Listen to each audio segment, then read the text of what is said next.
From indie to mainstream ang naging ganap ng buhay mo, Royce. Yes. Magbigay ka ng isang chika na nasagap mo off ka. Totoo ba? Affair something, gano'n. Oo, meron.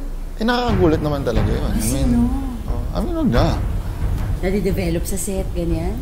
Nagulat lang ako na meron pa lang silang something before na hindi alam ng karamihan. Ka-age natin. Okay, next question. Dahil sinagot mo sport ka, ikaw pumili ng titikman ko. Okay. Hindi, ano naman kita eh. Para maging mabait mabait ka ako sa'yo. naman. Si Mikey may ko sa kamis, alam ko. Kamis.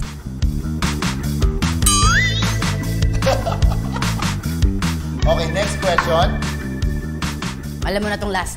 Magbigay ka ng isang pangalan, Royce, nung nakatrabaho mo na, o kahit di mo pa nakatrabaho, pero ayaw mong makatrabaho na ulit o ever. At bakit, ha? Alam mo, dati talagang ayoko. Pero nung nakasama ko siya ulit sa trabaho, okay na. Hindi, naka-work ko na siya before, ayoko. Tapos nung naka-work ko siya ulit, gusto ko na.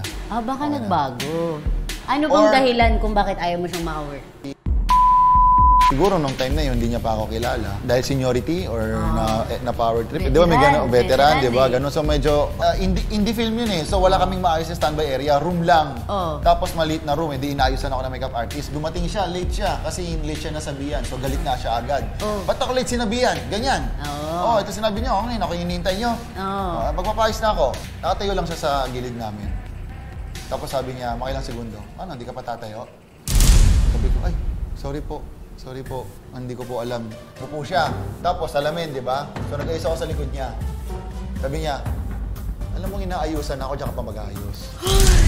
Ang dami ko nakatrabaho na hindi naman ako gano'n. So, medyo, dahil may galit ako sa kanya, o ano, natatakot ako. Nagkaroon kami ng heart-to-heart talk, usapan. Mas doon ko na-appreciate. Siguro nung time na yon talagang dahil nga late siya sinabihan, kumbaga, nasa emosyon siya ng, na parang galit. Sobrang respetado ko yan at yung mga aral na iniwan niya sa akin hanggang ngayon dala-dala ko. Kakapit ba?